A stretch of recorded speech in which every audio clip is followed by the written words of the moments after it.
All right. All right. Hey, good morning and welcome to One Heart, One Mind. I'm going to start today with our musician, Richard James, who sent me some videos that he made for this morning to go along with today's theme. Let's see if I can get it out. His theme, of course, is Living the Dream. And here's a great song all about that. Can you all hear it? Yeah. Good, thank you. Use me.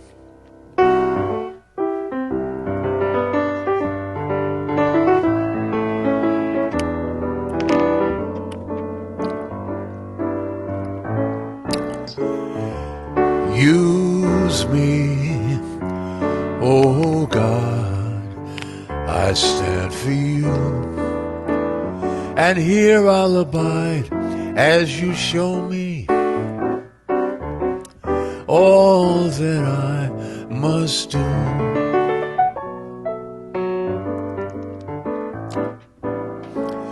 I used to think that God was the sun, God is the sun, and so much more than the earth and the stars, or all of creation. God is creator, all in all, and needing us to shine its light as me, as you. Oh, use me, oh God, I stand for you. And here I'll abide as you show me all that I must do.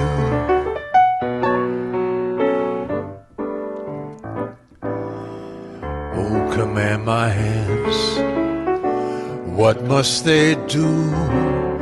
Command my life, it's here for you. God is the love that heals all creation. God is creator, makes all things new. And God needs us to shine its light on me and you. So use me, oh God, I stand for you.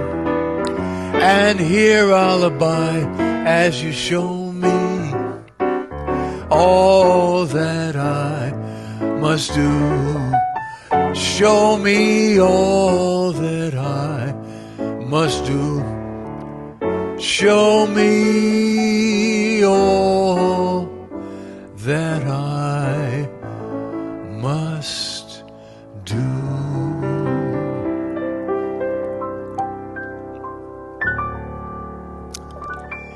Use me.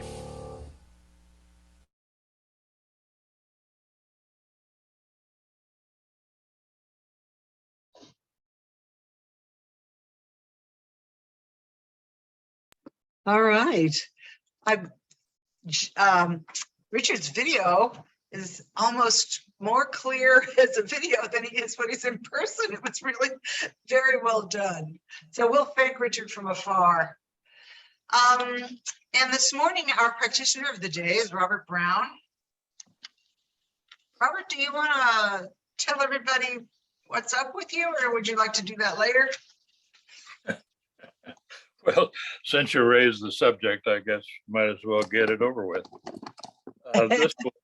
This will be my last day as practitioner of the day for One Heart, One Mind, because I'm switching my allegiance, or switching my license to Carlsbad Center for Spiritual Living, where Reverend Maureen is the assistant minister. And so I will be continuing as a practitioner over there. I've already this past week resigned my position on the board of trustees, and Elaine Clark is taking over as president of the board in my the position I've occupied for a couple of years. So anyway, it's a bittersweet bit of news, and this is my first real spiritual home, One Heart, One Mind, and I will miss it, and I miss every one of you. Well, you will always be part of our family, always. So there you go. And maybe I'll come back for a Zoom visit here and there. So anyway, let's close our eyes now and leave all the cares and troubles of the world outside. Join me in consciousness. Join me in knowing that there is only one power, only one spirit, only one creative consciousness. We commune with spirit, with that creative consciousness, and we use that power, that creative power, to bring good into our lives and the lives of those for whom we pray. I give great thanks for this opportunity to come together in spirit and in fellowship and in a communal expression of our love and commitment to the metaphysical philosophy of science of mind. I give great thanks for each and every one of you, members of the One Heart, One Mind spiritual family. I give great thanks for the lesson we will hear today, for the fellowship we will share today, for the music we will enjoy today. And so I release my words into the law, knowing that they are so. And together we say, and so it is. And for the reading for the day, I've got a quote from someone I had never heard of, but probably because I didn't read Science of Mind magazine for 25 years, where he was a monthly columnist, Mr. Wilford Arlen Peterson.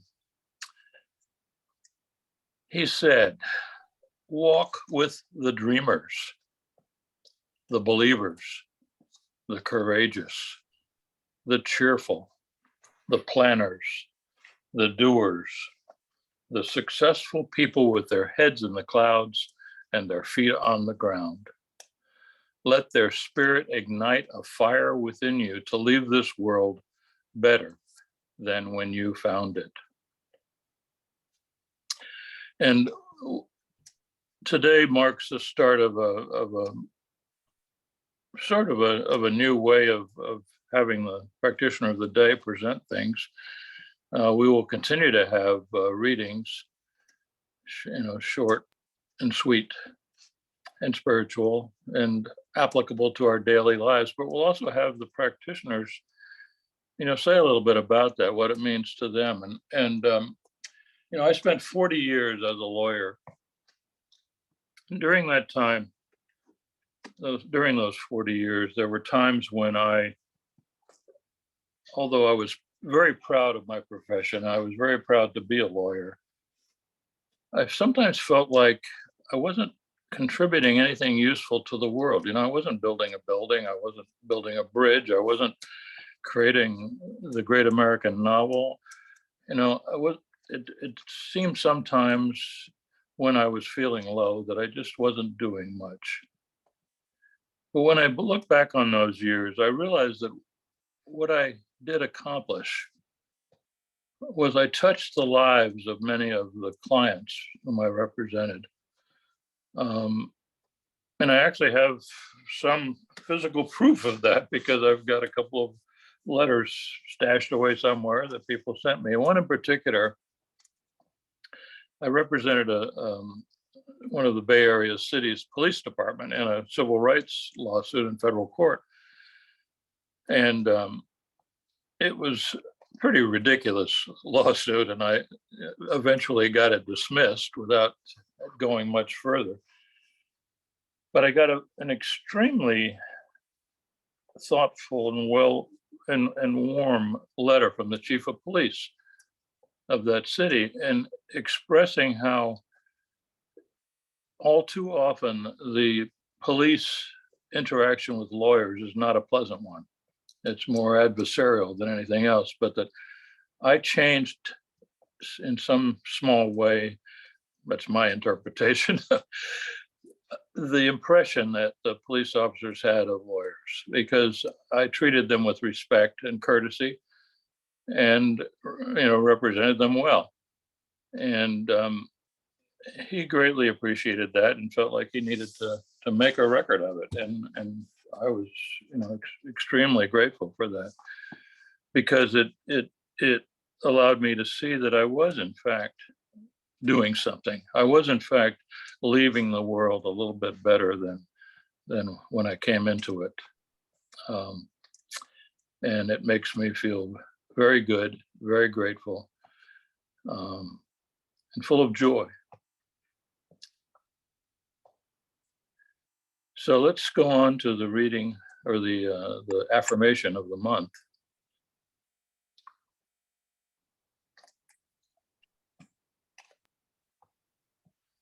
We can all read this together. Today, I am grateful for my existence, for that of my loved ones, my community, my country, and my world. Beauty and bountifulness are everywhere present, reminders that I live in a world of opulence that advertises Spirit's omnipresence. And that's from Michael Beckwith. Now we're going to have another video musical performance. Yes, we are.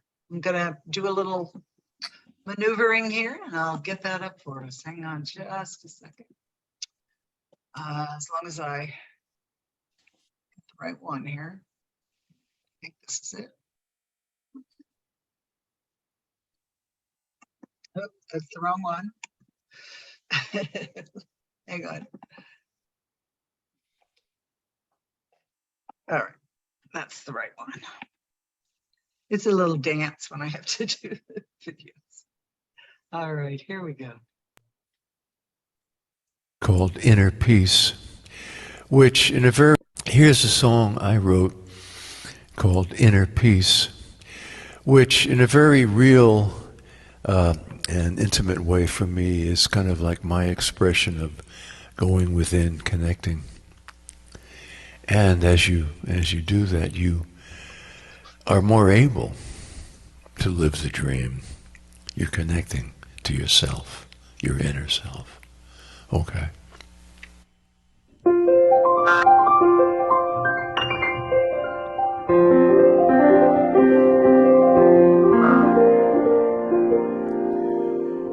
Come in peace, go in peace. Through the word, gain release. Who we are sets us free. Inner peace.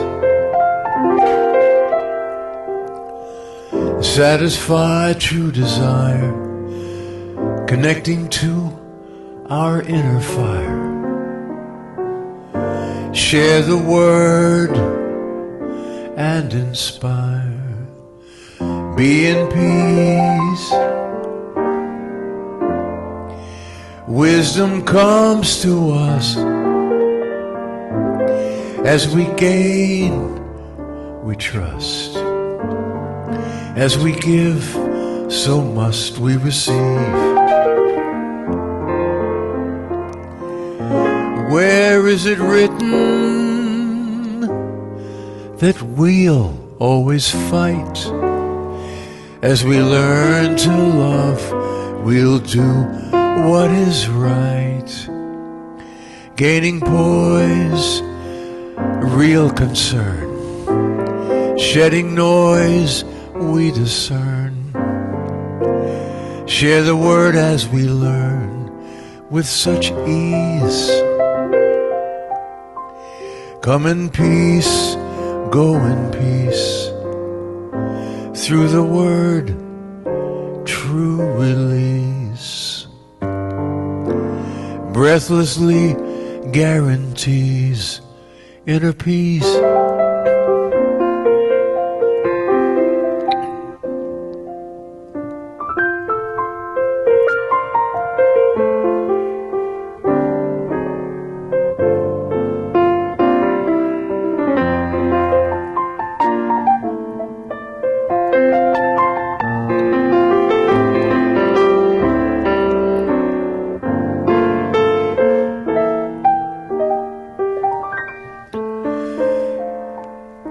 Wisdom comes to us as we gain, we trust.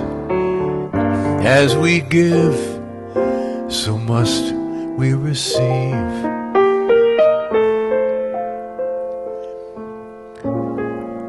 Where is it written that we'll always fight as we learn to love? We'll do what is right, gaining poise, real concern, shedding noise, we discern, share the word as we learn with such ease. Come in peace, go in peace, through the word, true release, breathlessly guarantees inner peace. Destiny sets us free. Inner peace.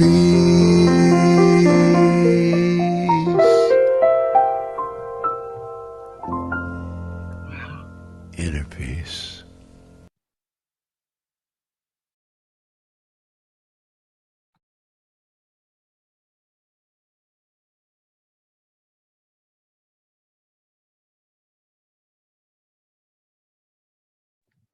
You're muted, Michelle.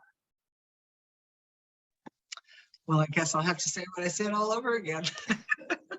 I just said how beautiful that was. We're going to have to express to Richard how lovely his videos turned out and how lovely his song was. Thank you, Richard, from afar. And good morning and welcome to One Heart, One Mind, Center for Spiritual Living's online spiritual community. You know, we're more than just a Sunday service. We're a community. We're a spiritual family. And in today's Sunday message, we're going to continue our monthly theme. And that theme is work as a spiritual practice, using our work in the world as a way of spirit living out loud through us. You know, we've been asking ourselves the questions over the last couple of weeks, who am I and who am I in this situation or that situation, and whatever event or circumstance shows up in our lives. You know, who we are in this particular human experience. Who are we and how are we showing up? And we recognize the divine presence of life is always in every single situation, you know, and we're aware of it to the degree that we align with it. God is always God. Peace is always peace, like Richard's song said. Joy is joy, beauty, intelligence, harmony, love. All these qualities of God are always within us and available to us wherever we are and in whatever situation we're in. And of course, in our work and the way that we experience our work in the world, we're at choice about what we bring to our work from this allness, from this consciousness of all good. And like all aspects and areas of our lives, our work is an inside out job, not an outside in job. We bring to our work that which we recognize and align within us. So this morning, we're talking about, as Richard told us in his video, we're talking about living your dream. And what does it really mean to live our dream through our work? You know, well, let's start by asking ourselves, is there something that has always attracted us that you felt called to? I'm reminded of Robert's talk this morning when he did the invocation about being a lawyer and how that felt to him. You know, is there something that you're called to or that pulls you forward? Maybe it's a particular profession, you know, a role in the world of some kind, something you've always wanted to do with your life, something you thought would not only make you happy, but also contribute to the world in a positive way. You know, an example from my own life is that I've always wanted to be a teacher. I always felt called to be a teacher. When I was a little kid, we would play school in my bedroom and I would always be the teacher and I would always be telling everybody what to do. But anyway, I really believe that I have a teacher's heart, I've always felt that being a teacher was planted in me right from the start, that it was that seed perfection that Holmes wrote about. It wasn't always obvious how the call of being a teacher would outpicture for me, but it was there. It was right there in the depth of my being right out of the gate. And is there something for you that has always called you, something that you really just feel attracted to, that you're interested in, that you read about, that when you see it, you notice it? And it might be really obvious to you, and it might not be so obvious to you. Just an area that you've always been interested in. Maybe you've always been attracted to accounting or sales of some sort, or art or music, or being a lawyer, as Robert talked about, or a firefighter, or working with children or the elderly, you know, the sick or the homeless, working on Wall Street, something that you felt you were called to.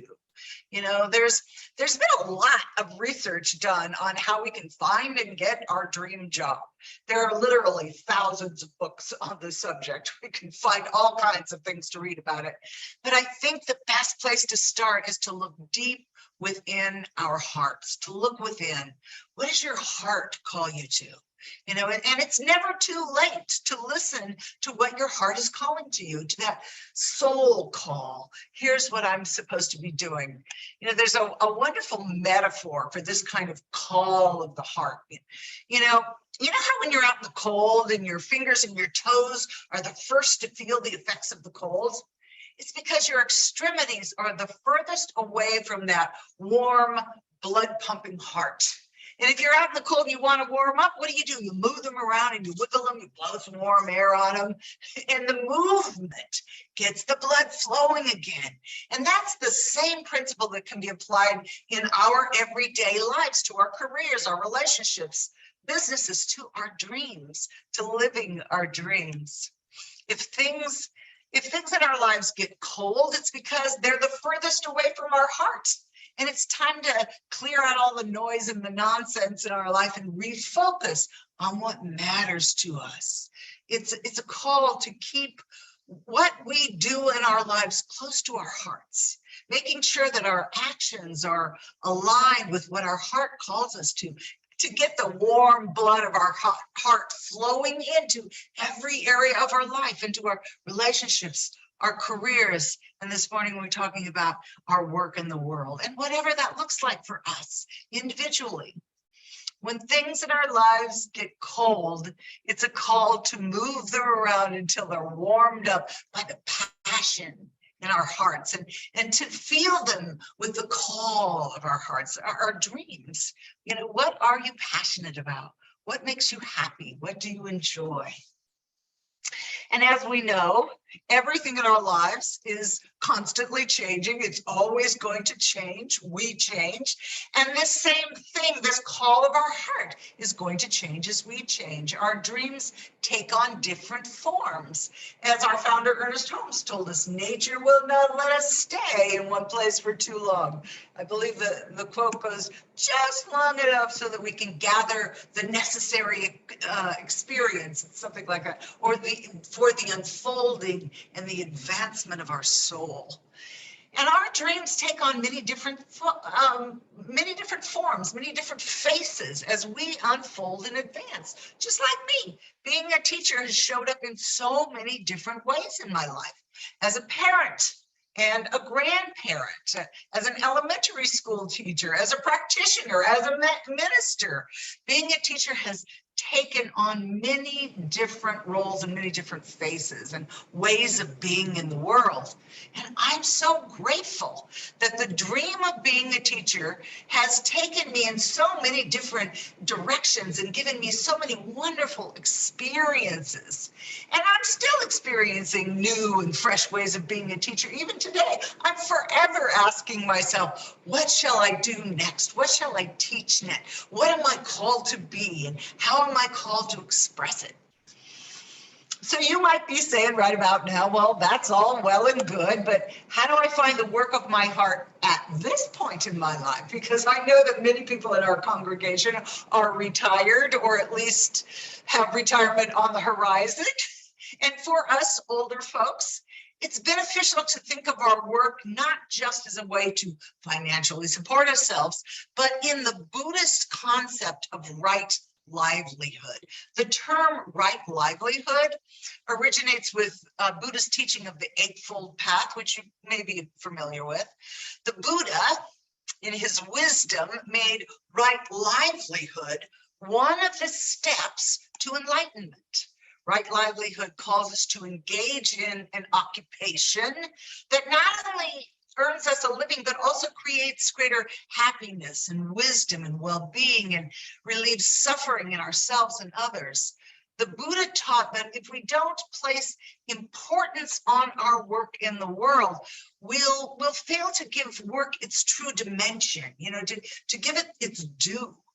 And we'll settle for too little. How many times have I settled for too little in my work environment and decided I need to change. I need to move on to something more that is calling my heart. I remember when I was working in an insurance for an insurance company handling claims. I was good at it and it was okay, but it wasn't the call of my heart.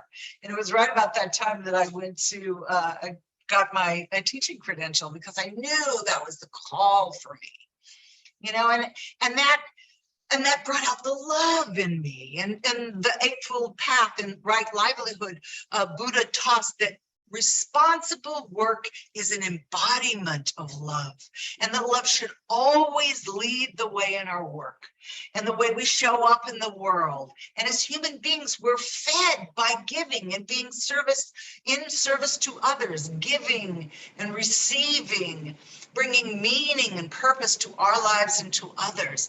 So it's so important to make sure that our work in the world, whether it's we're making a living at it or we're volunteering, is feeding us and others. There's a funny story about a man who died, and he found himself in this beautiful place, and he's surrounded by every conceivable comfort. A white-jacketed man came to him and said, you can have anything you choose, any food, any pleasure, any kind of entertainment. And the man was delighted. And for days, he sampled all these delicacies and experiences that he dreamed of while he was on Earth. Then one day, he started to get kind of bored with it all. It was the same old thing. And he called the attendant to him and he said, I'm tired of all this. I need something to do. What kind of work can you give me to do? And the attendant shook his head and he said, yeah, no, I'm sorry, sir. That's the one thing that I can't do for you.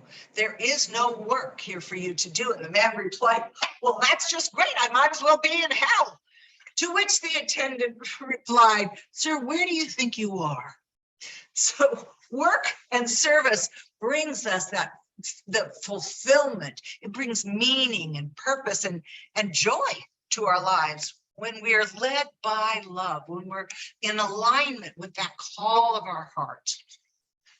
Have you ever wondered why in our culture we think of not working, not having to work as a goal? As if just sitting on a tropical island somewhere and not working would be heaven or something very close to it. And it makes me wonder why we have such a strong separation or distinction between work and play in our lives, and why we find it so difficult to bring the same qualities of joy and attention to our work that we do for our play and our leisure time.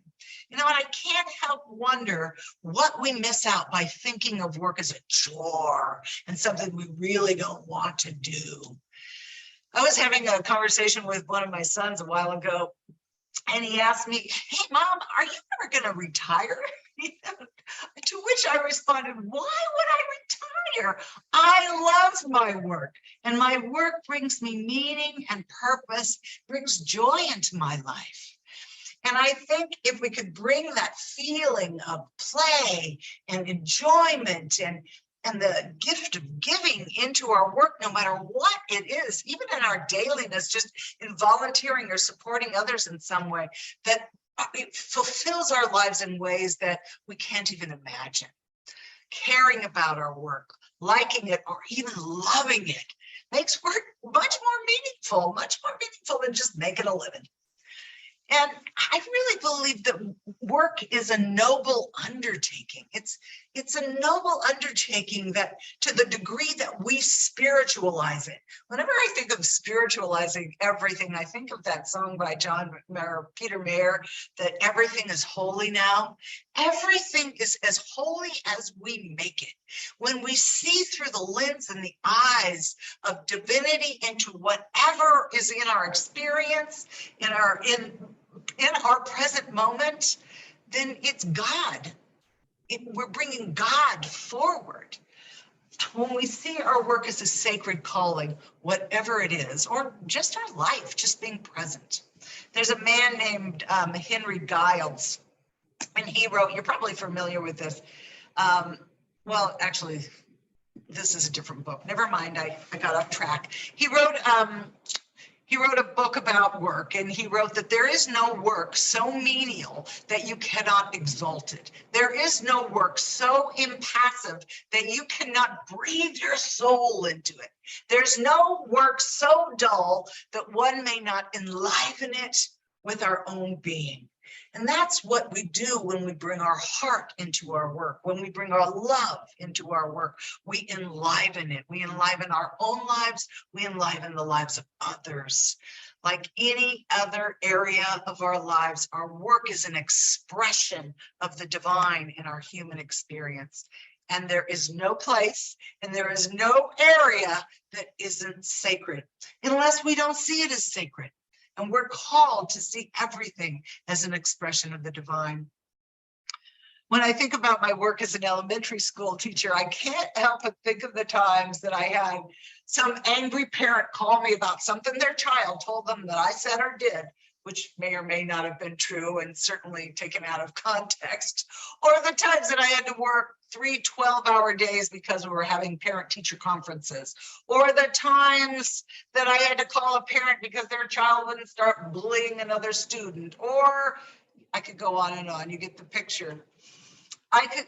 Things that seem to have absolutely nothing to do with my passionate call or my heart to teaching are not the kinds of things that you jump out of bed to get to, But these are all parts of our work that we can bring our heart to, that we can make a spiritual practice, that we can stop and say, who am I? And who am I in this situation? Our work gives us the opportunity to pull back and see everything from the spiritual principle that God is all there is. God is all there is. We say that over and over in our Science of Mind teaching, and it is so true. And it is up to us to find it in the midst of anything we're doing, especially our work, since that's what we're talking about today. And we know that whatever is needed in any given situation is always available to us. And hidden beneath that minutia of the work that we do in the world is the opportunity to see it in another way, to see it from the higher view, through the lens of God is all there is. And I'm hard pressed to think that a doctor or a nurse or a lawyer or a garbage collector finds joy in every little tiny aspect of their lives.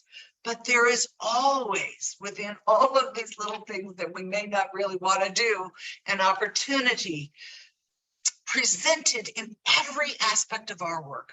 No matter how much we see it and go, oh no, not that again. It's not, we always have these opportunities to give from the generosity of the spirit that's within us. And that's what we're called to do in our work. That's what we're called to do from that call of the heart. Pulling back, seeing the higher view and all the little tasks of our work, whatever our work may be. It keeps us out of that victim consciousness, like, oh, I gotta do this. And there's an old book that you probably remember. It was called What Color is Your Parachute? It was all about finding your right livelihood. It was written by a man named Richard Bowles. And he wrote that playing into the victim mentality is the biggest cause of people failing to find satisfying work. You know, and I really think that's true. To go back to my example as a teacher, you know, some of those things I just really did not want to have to walk through and experience, but yet I was given the opportunity to pull out the divine in me and to draw it into whatever situation, to experience it and let it move through me, to learn from it, and to grow. And as Eric Butterworth told us, this has come to pass. It's like anything else in our lives. When we feel at the mercy of some vast, powerful out there, you know, whatever it may be, our upbringing, our education, or lack of it, our parents, our teacher, our spouse, or our partner, our boss, you know, the economy, you know, it can cause us to feel victimized in our work rather than empowered by it. And when we see through the lens of the divine, we are empowered from the inside out. And once we get into the habit of thinking of ourselves as a victim, whether it's conscious or unconscious, we abdicate any responsibility we have for the experience that we have in our work, for what we bring. It kind of lets us off the hook from having to step into our own power and participate with spirit and create a meaningful work environment, a purposeful work environment. It lets us off the hook from allowing spirit to express uniquely through us in our work lives. You know, it reminds me, you might remember, I know I've told this story a million times. It's the story about the 3 brick masons, you know, and they're all working on the same project. And when the first one was asked what he was doing, he said that I'm laying bricks. And the second one said, well, I'm building a wall. But the third brick mason said, I'm building a cathedral. When we work like this, you know, we offer all we are, which is our divine self expressing as our human experience through our work, through our presence in the world. You know, right livelihood is something we'll spend our entire lifetimes doing, refining it, and it should always have, in my opinion, it should always have room to be curious and to be constantly creative. It should challenge us and expand us and grow us. Like right livelihood gives us room to keep learning and to grow in compassion and in love.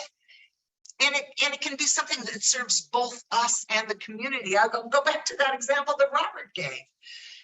It's so inspiring to hear that we've touched people's lives. And that happens often and we never even know about it. But be assured that whenever you show up from the fullness of spirit, you are touching someone's life. Nearly every livelihood, whether paid or volunteer, has enormous potential to serve people. And we serve people best when we're answering the call of our own hearts and giving from our own unique skills, giving fully from that seed perfection that's within us individually. And our right livelihood should fit us and be totally appropriate for us. I would not be a very good nurse, but my daughter's fabulous at it. My son, Justin, would probably not be the best teacher, and yet he's an incredible winemaker and vineyard manager. We all have our own talents that we bring forward into the world. We bring the gifts that we have and we give them to the world. And sometimes whether we're aware of it or not. You know, one of my favorite little books, actually, this is the favorite little book. It's called Make Me an Instrument of Your Peace. And it's by Kent Nerburn. And he takes the prayer that's attributed to St. Francis of Assisi, and he writes about each line. And I love this prayer mostly because it's kind of an affirmative prayer. It doesn't say, it's not a petition prayer. It doesn't say, give me this or ask something outside ourselves. It says, make me. It acknowledges that we're here already. Anyway, there's this one chapter that I really love that is called, For It Is in the Giving That We Receive. And I kind of like to finish up with this today. Actually, it's probably not the last thing I'm going to say, but close. Anyway, it reads as follows. The caring teacher who is overworked and driven to the point of exhaustion every day. The philanthropist who gives away large amounts of money with no thought of return. The volunteer who serves the needs of the sick or the indigent. All seem to be driven by a greatness of heart that eludes most of us in our daily lives. But ask them why they do it and they will give you the same answer. I get more than I receive. At first glance, this sounds like a platitude, but if you look more deeply, we discovered that these people all know one of the great secrets of life. Our spirits are nourished by giving, just as our bodies are nourished by food. Our spirits are nurtured by giving, just as our bodies are nurtured by food. And I agree with all of that, except for one line that he wrote, that all these people seem to be driven by a greatness of heart that eludes most of us in our daily life. I don't really think it eludes us. I think we're just not paying attention to it. We're not putting our attention on what the call of our heart is. And so when we do that, we rise up in that call of the heart and we give to the world through our work, that which is already within us. So what can we do to get in touch with that passion for giving and the gift we've come here to bring to the world? Well, there's a spiritual practice.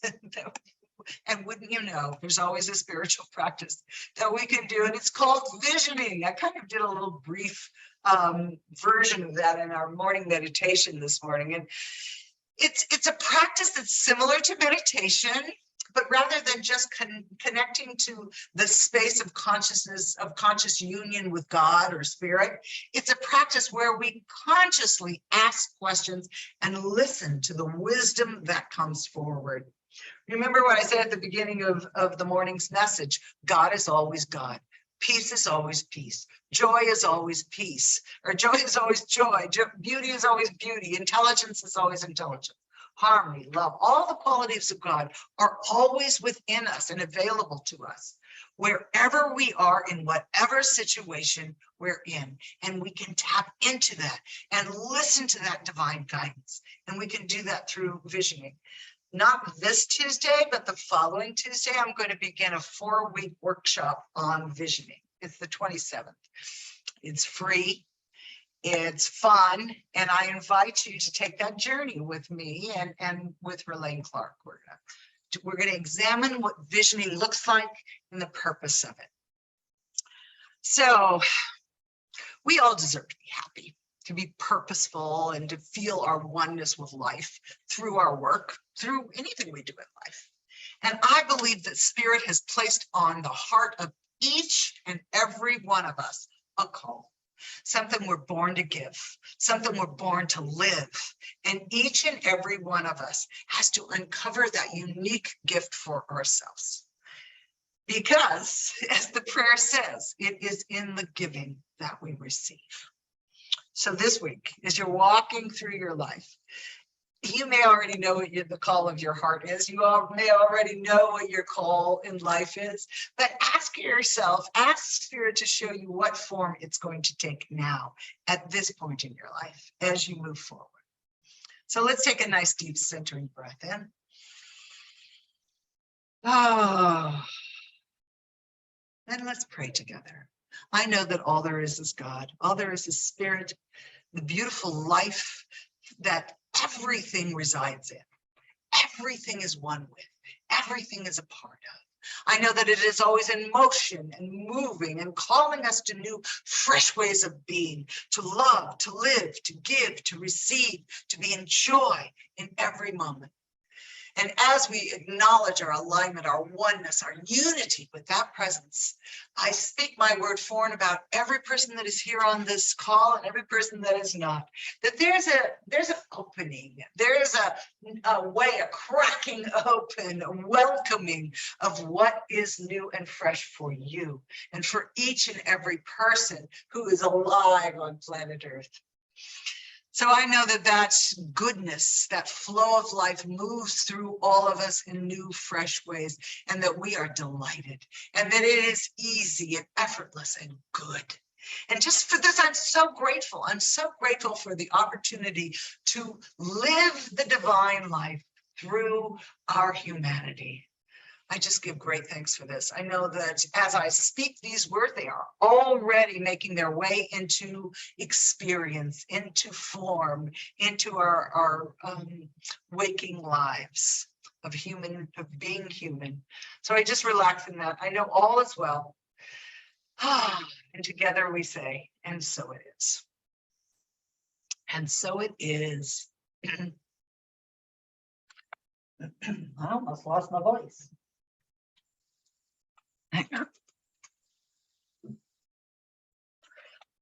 Oh, so let's see. I believe that it's Jean who is doing our conscious giving and our benediction today. Would you like to? I'll put up the screen here with the ways to giving, and go ahead and take it away, Jean. Yeah, so there's two ways, and I'm sure by now everyone's familiar with those two ways of, actually there's more than two ways, but how you can provide your tithe to One Heart, One Mind, and that's through the Venmo app, looking up that at OHOM Center, and or you can mail your checks to our Assistant Treasurer, Jim Massifist, whose mailing address is in the chat. So why don't we join together in our sacred giving? Everything flows from the nature of God's good. I receive from this flow. We give from this flow. We give in gratitude and in love. We have faith in the infinite giving nature of spirit. And so it is.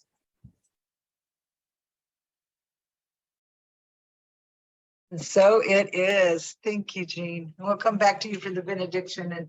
And Yvonne, do you have some announcements? Just want to remind everyone of Monday evening prayer group from 6 to 6:20, and it's silent prayer for our center on Monday. That's Monday. Tuesday evening, Michelle told us that we have our learning circle, and this week will be a discussion on an Ernest Holmes essay, How to Help Others. That sounds good to me. The essay will come to you via email. And then the other thing I wanted to remind people of is that the Unexpected Income fundraiser is still continuing. So be sure that you watch out for your unexpected income. And when you send it, be sure that you identify it as unexpected income. And then the last thing I wanted to just remind you of is to please read the Kindness Fund, about the Kindness Fund in the newsletter. To suggest someone to be a recipient, contact Ray Lane or Reverend Michelle. And their contact information is in the newsletter. So it's really important to read the newsletter, but it'll tell you all about our Kindness Fund, which we seem to kind of not use enough, I think. That's my opinion. And that's it. That's all I have. That's great. Thank you. Yeah, I'm excited about the visioning workshop. That should be a lot of fun.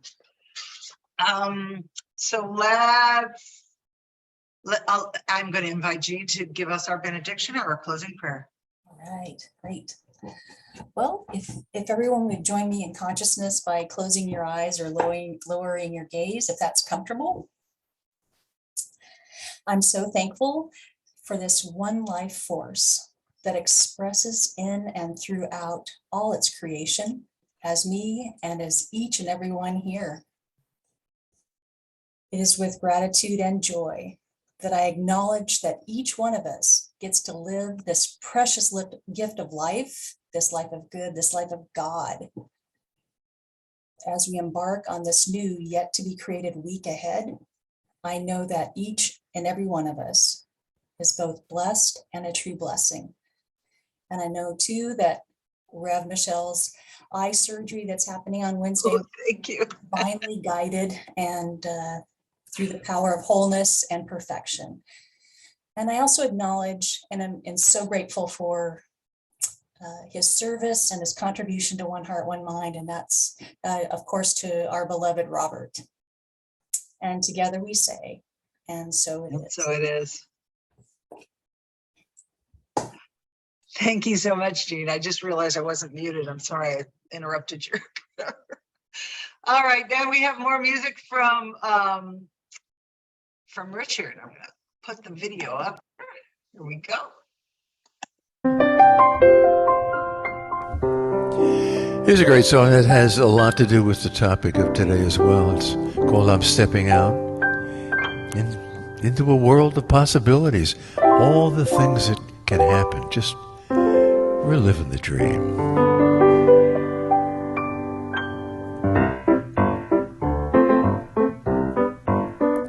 I'm stepping out into a world of possibilities. I'm stepping out into a whole new way to live. There's so much waiting for me. The path is clear before me. I've got so much that I have yet to give. I'm stepping out and I'm committing to integrity. I'm stepping out, releasing every fear and doubt. The road just keeps on turning. At every turn I'm learning what this life is all about. Yeah, I'm just stepping out one more time. I'm stepping out into a world of possibilities. Yeah, stepping out into a whole new way to live. There's so much waiting for me. The path is clear before me. I've got so much that I have yet to give. I'm stepping out and I'm committing to integrity. Stepping out, releasing every fear and doubt. The road just keeps on turning. At every turn I'm learning what this life is all about. I'm just stepping out. I'm just stepping out. Yes, I'm just stepping out. Blessings to all.